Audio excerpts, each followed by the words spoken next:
Good evening, everybody, and welcome to another edition of 108 Stitches Baseball Talk. And you have it, myself, Scott Morganroth, the Motor City Madmouth, is pleased to be joined by Rick Curti tonight.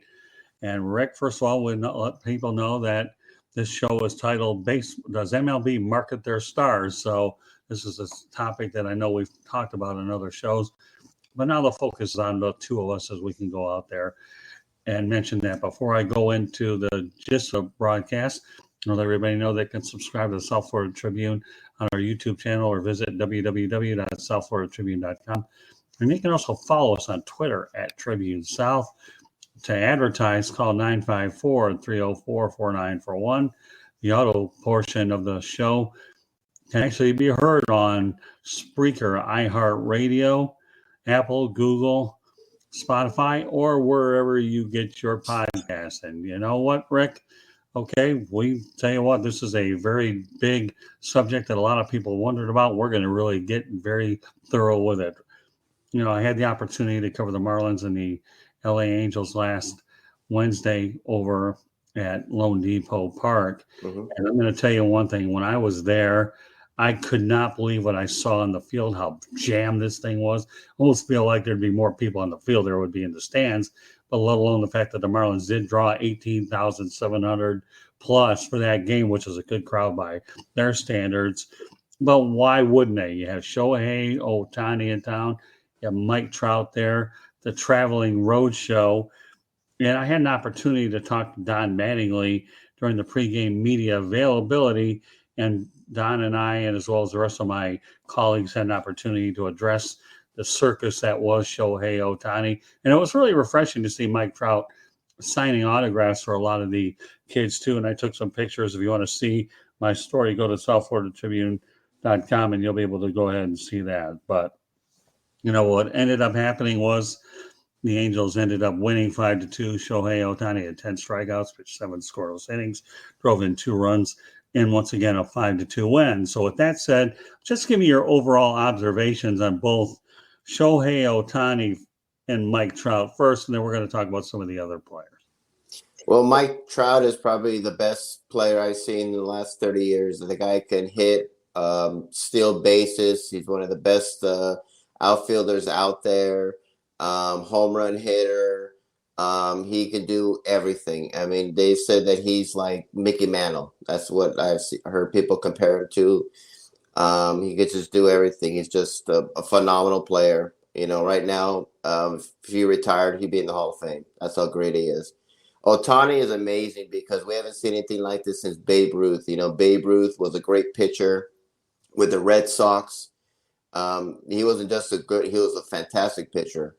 And to transition from pitcher to slugger, you know, and that's what Ohtani's become. I mean, he hit 40-some home runs, won the MVP, and he looks great, you know. And, I mean, he's been pitching great. He's been hitting great. Him and Trout have been doing really, really well. Unfortunately, the Angels, not so good as a team, but those two guys have done everything they can possibly.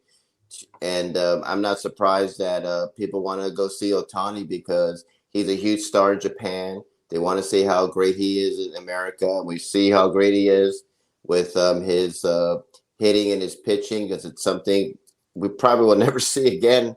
I know in my lifetime. It's just amazing that he can do that. So this is great for Major League Baseball. They need something to kind of like get people's interest up, to get the younger people interested. And when they see a guy hitting and pitching at the same game at the same time during the season, it's really something very, very unique. Yeah, well, I mean, it goes back to the old National League Baseball kind of thing where you're able to help your own cause, and that's exactly what he did in that game when he had a 2-run single that went to left field that obviously gave the Angels a lead for good. So, yeah, I mean, Mike Trout and Shohei Ohtani, you know, playing in Disneyland, Anaheim is unbelievable to begin with. So if you don't have enough fictional characters that are pretty good, I just hope that those two guys are able to see some success on the field and that their careers don't go to waste. So we start with Trout and Ohtani. So I'll just mention a couple of other players before we continue on. Aaron Judge comes to mind. Won't be wasted away out with the Yankees. They're having a sensational year. Justin Verlander has a world championship. Bryce Harper, to me, is another dynamite player who I think could play in any era. Giancarlo Stanton, say what you want about his being, fragile, but when he hits home runs, he hits them long and he hits them deep. And another guy that doesn't get a lot of recognition is Vlad Guerrero Jr.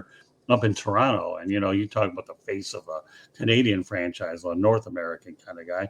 So let's get to the real of what we're talking about. Does Major League Baseball do an adequate job marketing their own stars? Absolutely not. They do a terrible job. These should be Trout and Ohtani. They should be household names. I just go with my mom. My mom knows absolutely nothing about sports, and she knows who LeBron James is. She knows who Michael Jordan is. She knows who Wayne Gretzky is. But if I tell her, "Hey, what do you think of Mike Trout?" and she'll be like, "Who?" She'll think he's an actor. So MLB does not do a good job marketing their players. I don't know why. Because when I was growing up, like back in the 90s or late 80s, they did a great job. You saw them in commercials. You see them doing all these things now, and now you don't see them do that. You might see a Bryce Harper or Trout on the cover of Gatorade, but that's really about it. You don't see them doing commercials. You don't see them marketing. You don't see them putting them out there. I think Mike Trout's kind of like a private person. You don't see him doing a lot of tweeting or stuff. But besides that, MLB does not do a good job. They haven't done a good job in the last 20 years. And I think that's why a lot of these young people are going to the football and they're going to basketball, because they recognize these people. People know who Tom Brady is. They know who those players are. You don't have to watch football. Everyone knows who Tom Brady is.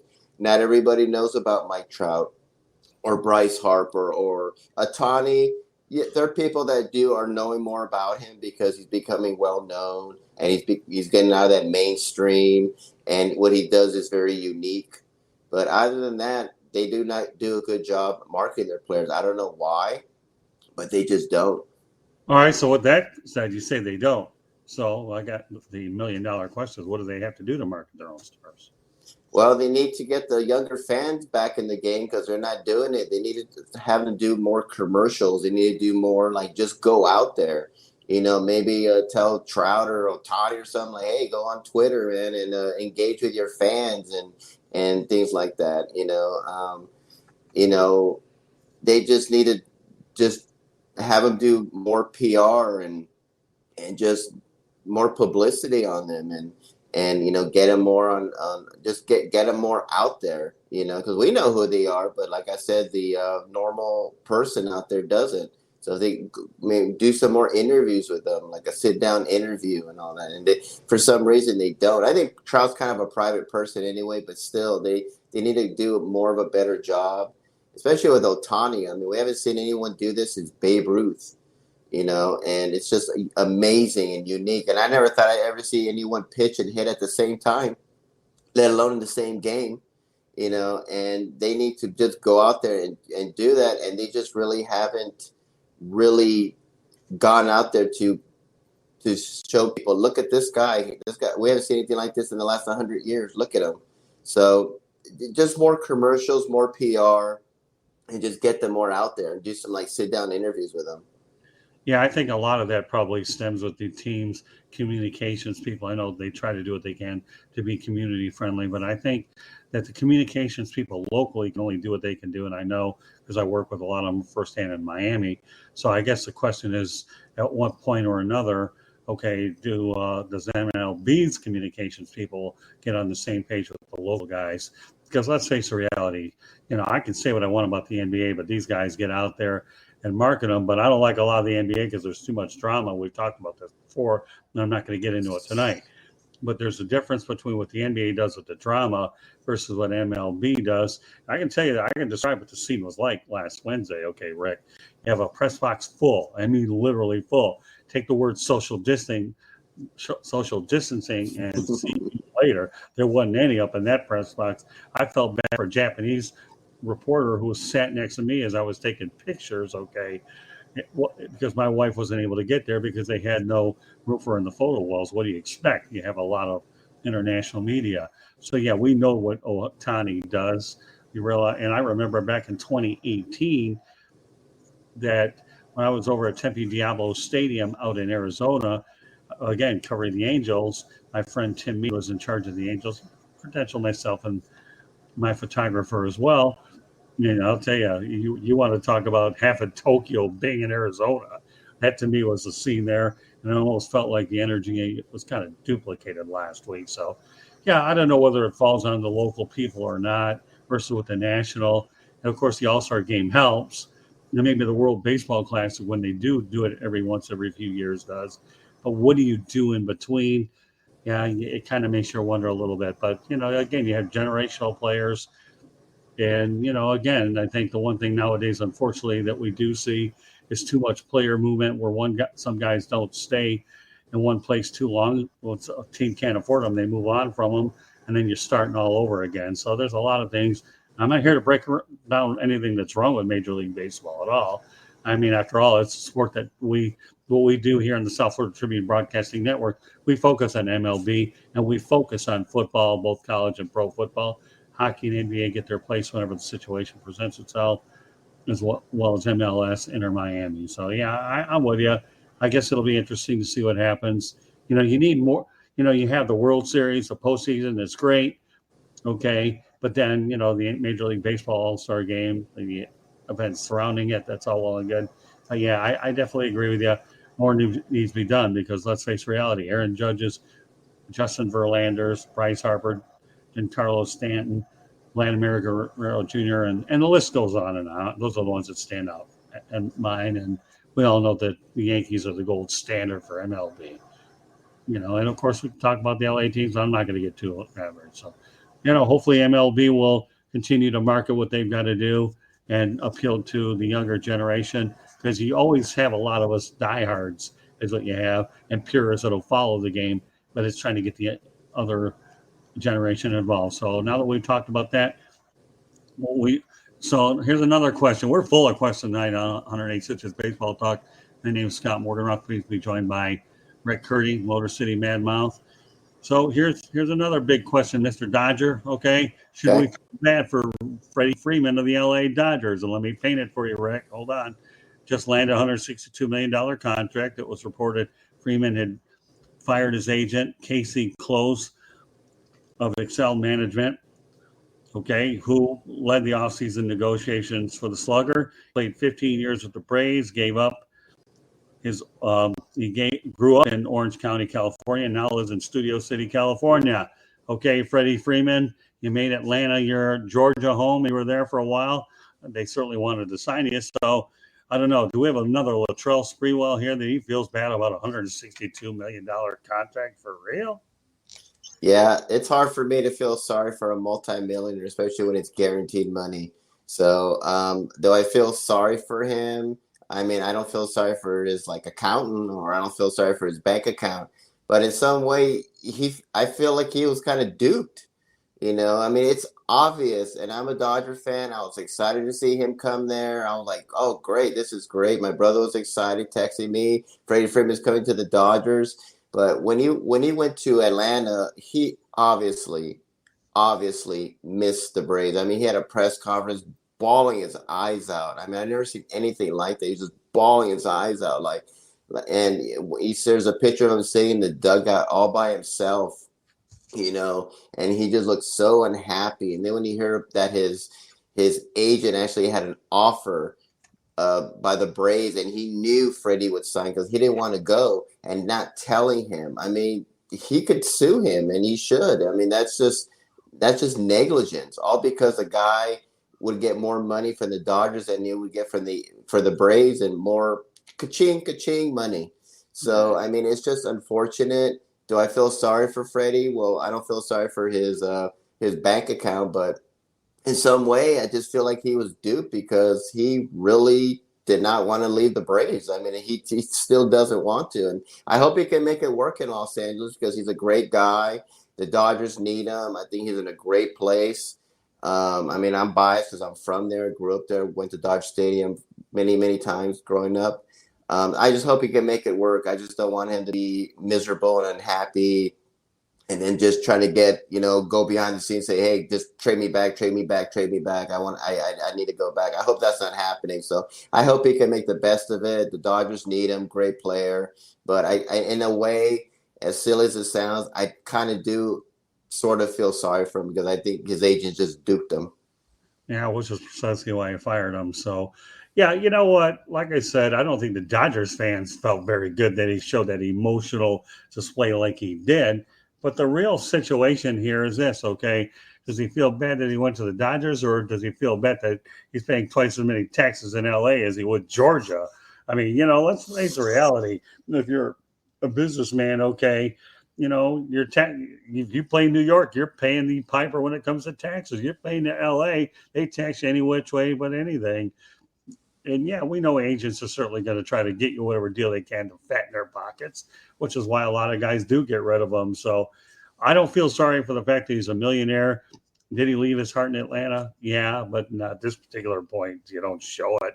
You're the one who, I think the thing that Freddie Freeman has to realize is he signed off on it. Okay.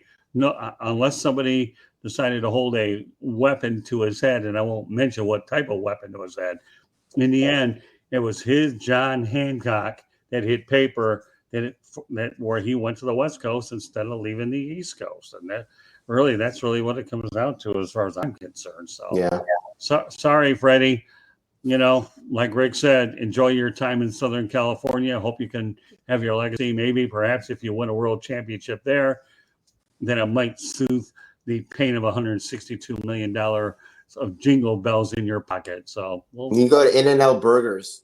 I mean, they'll make anybody happy because we don't have that. They're good burgers. I've had them out there. Yeah, go to In-N-Out Burgers, Freddie. You'll feel a lot better, believe me. So we don't have it. I wish we had him out here in the South, but like I said, he's in a great place in LA, and but it was painful to see him in that interview. I'm like, wow, I was like, he really did not want to go, did he? He really did. It's like he really does not want to be here with the Dodgers. He really wants to be back with the Braves, and it was very emotional. But yeah, he shouldn't be showing that kind of emotion because it kind of made him look kind of soft. And Dodger fans are probably like, do you want to be here? So I think he's just he put himself in a very tough predicament, but he just needs to make it work out. He really does. He's in a great team. It's not like he went to to the Nationals, or it's not like he went to some horrible team, that has no shot of contending. He's in LA, Hollywood, they're in contention, win a World Series. Enjoy it, man. Have fun there. And you can afford the taxes. You're a multimillionaire. So, just make the best of it. And once free agency comes and you don't want to resign, you want to go back, go back. But right now you're under contract with them and just play. Yeah, no, that's true. I mean, it's not like he left for a place which is a losing situation. He went from one contender to another, and I actually think the Dodgers have a chance to go to the World Series too. I wouldn't feel too bad if I have a guy like Clayton Kershaw on my pitching staff, and the list goes on and on. So, all right, well, one last thing we're going to talk about tonight, but one that I think we can both feel very good about. Miguel, Cabrera, and Albert Pujols are selected to the All-Star game for career accomplishments under the new CBA. Rob Manfred is allowed to add these players. The additions won't cause anyone to lose a spot on the All-Star teams, according to the Athletic. Ken Rosenthal. So you know what? We can talk about marketing their stars, but I really, really applaud this move because you're not taking away from somebody that deserves to, but yet you are recognizing the history of the game. So meanwhile, we talk about at the beginning of the show, Rick, about marketing their stars, but then Rob Manfred, gets it worked out in the CBA that you're able to bring two icons. So will that make up for not marketing the stars? No. Is this a positive PR move / a well-deserving move? Without a doubt. Miguel, Cabrera, Albert Pujols. Now, let's face the reality. Earlier this year, Cabrera hit the 500 home run, 3,000 hit threshold. So, it's great. And I think what's good about Cabrera is while he's healthy, he can be productive is really what he can be. So you're getting him at one of his best. You really are. And Pujols obviously landed where he started, but you never know. Hopefully some players, when they end up moving on, that they do finish their career where it started. And that's yet another thing. So let's talk about Miguel Cabrera making the All-Star game, and then we'll talk about Albert Pujols before we call it a night.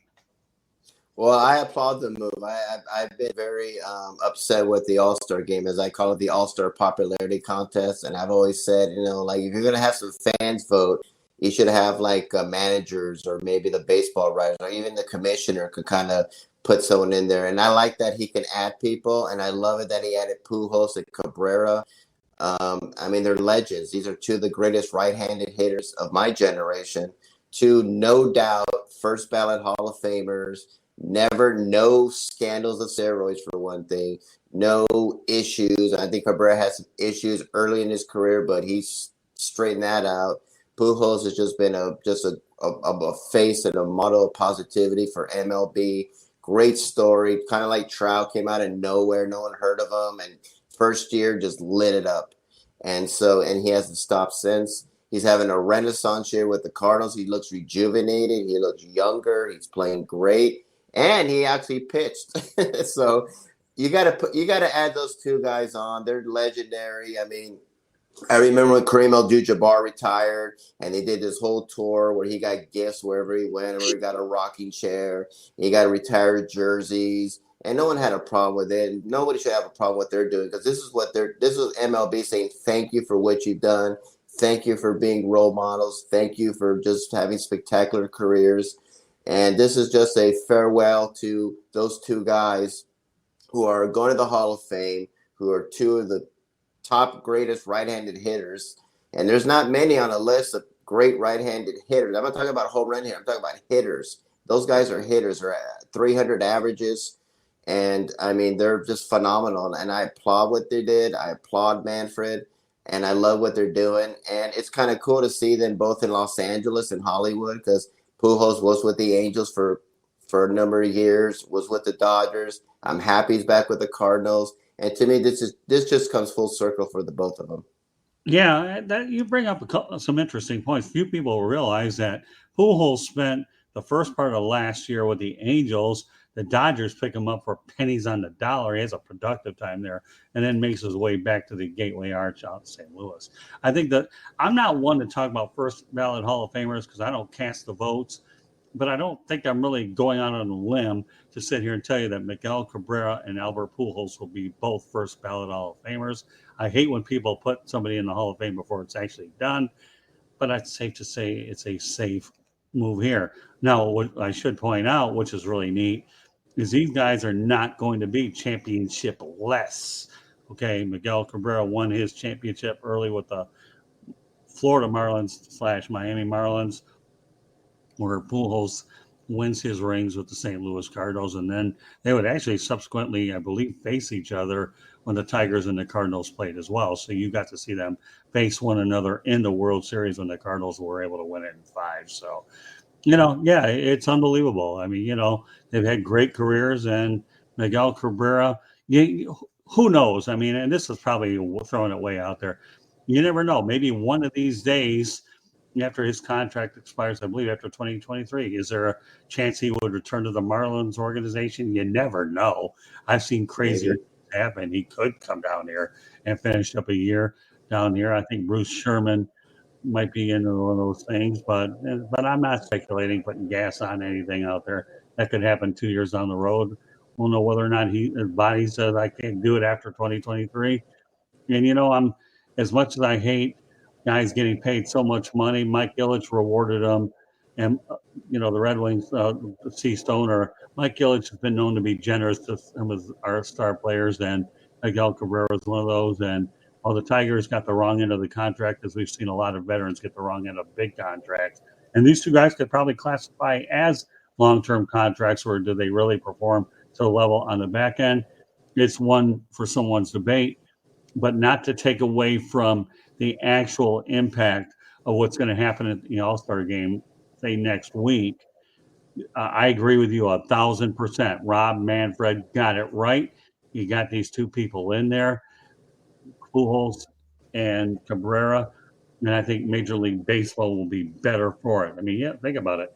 They'll have an All-Star game with Trout in it. You'll have one with Ohtani. I mentioned Giancarlo Stanton. Too bad Bryce Harper can't play because he got hurt, but obviously he'd be there.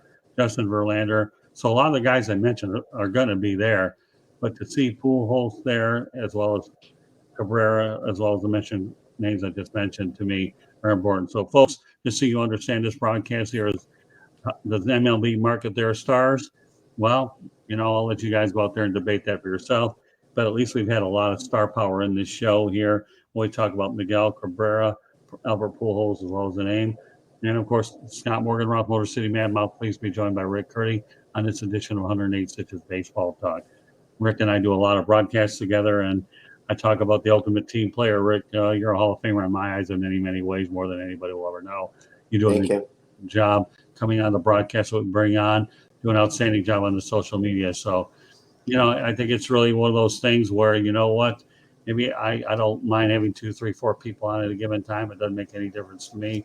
Whoever's available that night, it's always appreciated when they are on. But I won't kid you. It's nice just to be able to talk baseball with the two of us every so often. So, as you know, folks, you can subscribe to the South Florida Tribune on our YouTube channel for no cost, or visit www.southfloridatribune.com and follow us on Twitter at Tribune South.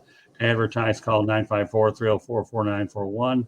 The audio portion of the show can be heard on Spreaker, iHeartRadio, Apple, Google, Spotify, or wherever you get your podcasts. And you can also email us at southfloridatribune@gmail.com or look me up on LinkedIn. I'll be more than happy to connect with you there. So, all right, Rick, another minute or so left to go. Why don't you let everybody know how they can get a hold of you? Well, you can find me on my website at www.charlottebats.com. You can go sign our petition to bring Major League Baseball to Charlotte, North Carolina. I'm also on Facebook at Charlotte MLB, Charlotte Bats Baseball. I'm on Twitter at Charlotte Bats Baseball. I'm on Instagram at Charlotte Bats. I'm also on LinkedIn under Rick Curti. And if you have any comments or questions or want to get involved, email me at cltbatsbaseball@gmail.com. Folks, just so you know that we have a lot of great shows here on the network.